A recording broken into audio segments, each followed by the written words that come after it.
Doctor Sayanta Shakhawat, রাজনীতির ক্ষেত্রে আমরা আগেও এই আলোচনা করেছি যে আমরা আসলে একটা শান্তিপূর্ণ ক্ষমতা হস্তান্তর সেটির টেকসই কোনো বিধান করতে পারেনি। এটাই কি আসলে সবচেয়ে বড় ব্যর্থতা? আপনি রাজনীতি নিয়ে লিখেন, বলেন, সেজন্য এটি জিজ্ঞাসা করা। এখন রাজনীতি বাংলাদেশে এমনভাবে মানে গেঁথে আছে প্রত্যেকটা মানুষের মধ্যে, এইটা অদ্ভুত একটা চিত্র পাবেন আপনি। পৃথিবীর অন্যান্য দেশের মানুষ রাজনীতি নিয়ে এত মাথা ঘামায় না। ভোট এ দেশে যেরকম উৎসব, এরকম উৎসব অনেক দেশে হয় না। সেই বিবেচনায় 1971 সনের আগে 70 সালে যখন নির্বাচনটা হলো, সেই নির্বাচনে মানুষ যখন একটা দলকে রায় দিল, রাষ্ট্র পরিচালনার দায়িত্ব দিল তাদের হাতে, কিন্তু রাষ্ট্র পরিচালনার দায়িত্ব তাদের হাতে দেয়া হলো না তৎকালীন পাকিস্তানি শাসক গোষ্ঠী। শুধুমাত্র একটা ভোটের অধিকারকে কেন্দ্র করে একটা যুদ্ধ শুরু হয়ে একটা দেশ স্বাধীন হয়ে গেল।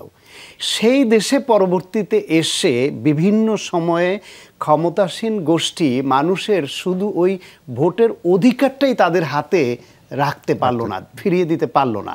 তাহলে এরপরে বাকি কথা তো বাহুল্য। এর থেকে বড় ব্যর্থতা আর কি হতে পারে? যে দেশটা স্বাধীন হওয়ার পেছনে অনেক বৈষম্য, অনেক রাগ, ক্ষোভ, অনেক বঞ্চনা ছিল, এটা সত্য, কিন্তু একটা উপাদান কিন্তু বিস্ফোরণ ঘটিয়েছে, যুদ্ধের দিকে টার্ন নিয়েছে, সেটা হচ্ছে ভোট।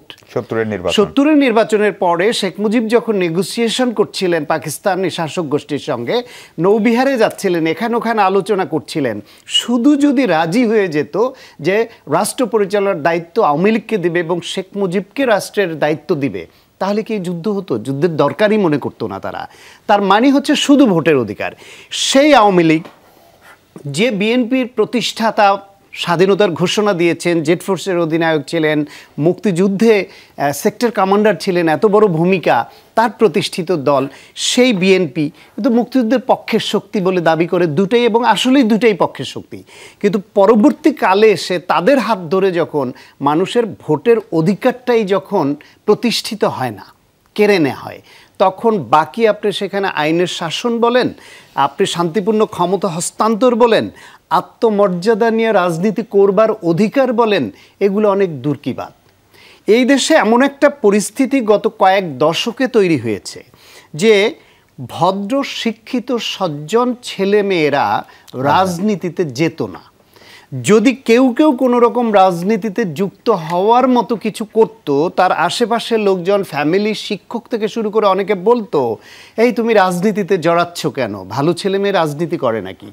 এই কথাটা বলা শুরু হয়ে গেছিল জোরে সোরে অনেক বছর ধরে, 90 দশকের শুরু থেকে। তাহলে রাজনীতিটা থাকলো কোথায়? আসলে এই দেশে রাজনীতি বলতে কিছু তেমন অবশিষ্ট ছিল না।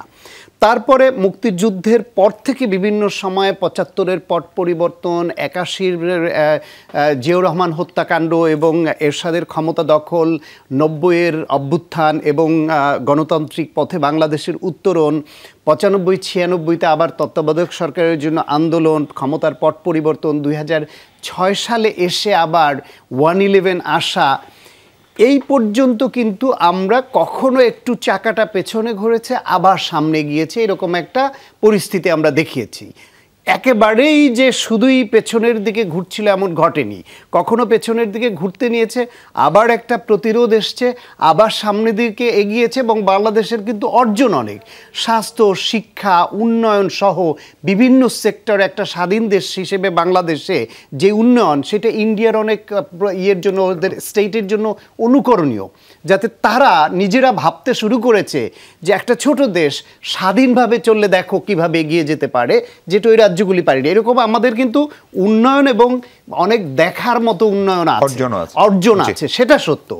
কিন্তু সেইখান থেকে আমার এই শান্তিপূর্ণ রাজনৈতিক বন্দোবস্ত না থাকার কারণে আমার এখানে আইনের শাসন সেভাবে দাঁড়াতে পারেনি, আমার বিচার ব্যবস্থা দাঁড়াতে পারেনি, এইখানে মানবিক পুলিশিং প্রতিষ্ঠিত হয়নি, এবং রাজনীতির জায়গাটায় থাকেনি। যারা ক্ষমতায় যায় তারা মনে করে আমি পুরোটা খাবো, অন্যরা শূন্য।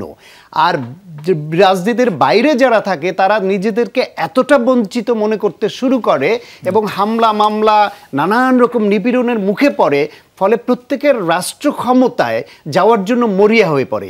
এই যে কোনোভাবে আমাকে ক্ষমতায় যেতে হবে, এইটা যাওয়ার মূলে কিন্তু এই যে যারা ক্ষমতায় থাকে তারা সব ভোগ করতে চায়, এই অসুস্থ প্রতিযোগিতা এবং এই ব্যবস্থাপনা।